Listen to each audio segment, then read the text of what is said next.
Hi there, my name is Dr. Catherine Ball, the scientific futurist, and I'm recording this video on the lands of the Yagara and Turrbal people here in Mianjin in Brisbane.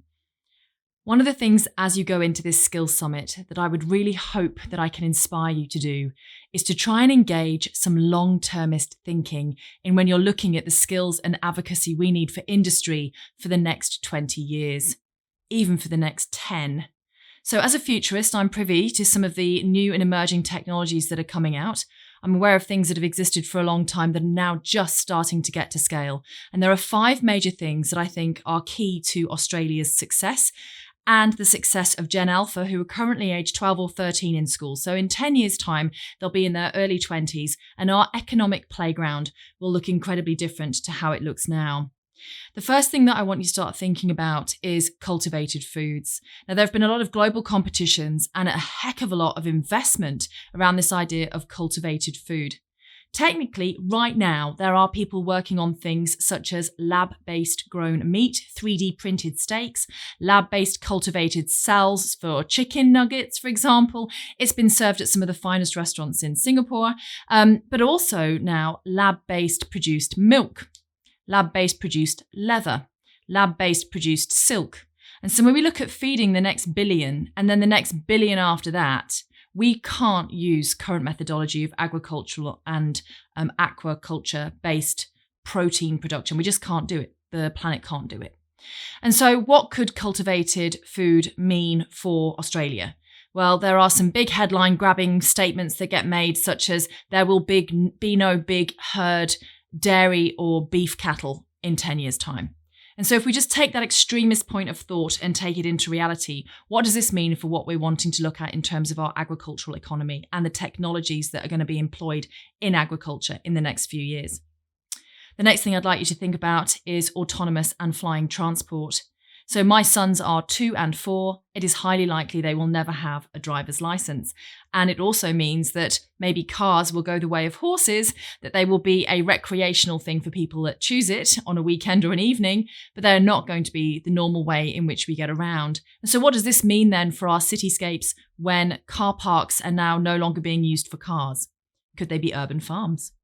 The other thing too now really is that a recent statistic showed that half of all Australians are likely to live to 100 if they are born this year. So my children are highly likely to reach their late 90s, if not hit 100.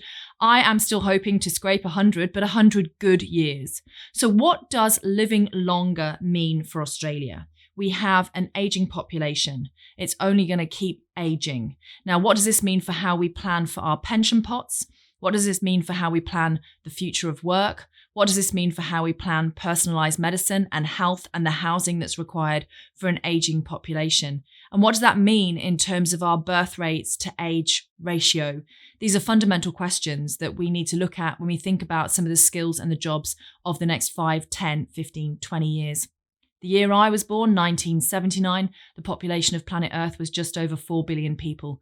By the time I hit 100, hopefully, in 2079, it's highly more likely to be around the 12 billion marker. What does that mean if we're living on a planet that has 3 times the number of humans on it than when I was born in the 70s?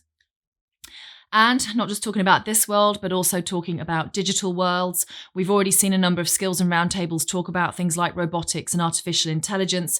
And what does this mean in terms of cybersecurity and how we protect the systems that we're becoming more and more reliant on? What does it mean if you have a digital doppelganger, an avatar that maybe work for you in a virtual world? What does it mean if you can upload yourself into a metaverse?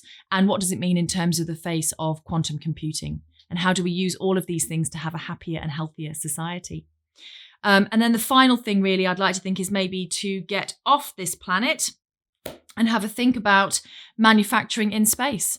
So we already have people investing in 3D printers or additive manufacture in space. And if we are going to be looking at long-term space travel and off-world mining and off-world settlements, will we not actually be making them in space? And so what does Australia have to offer as we go forward into the great unknown, into outer space?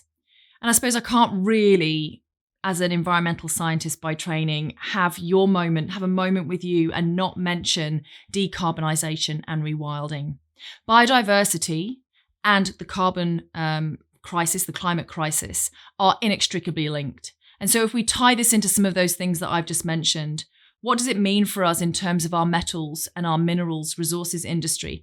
What does this mean in terms of exporting e-fuels and actually scaling e-fuels? And what does this mean in terms of wide scale and whole country electrification? Everything I've just talked about already exists. It's at different levels of investment, it's at different levels of scaling, but it is already here. And it's not going to be going away anytime soon. So I suggest it's ours for the taking. Because if there's one thing I know about the can-do spirit of Australia, it is that when we see a problem, we like to try to fix it. So let's support those people, those creative people, those academic people, those entrepreneurial people in trying to find some of the problems.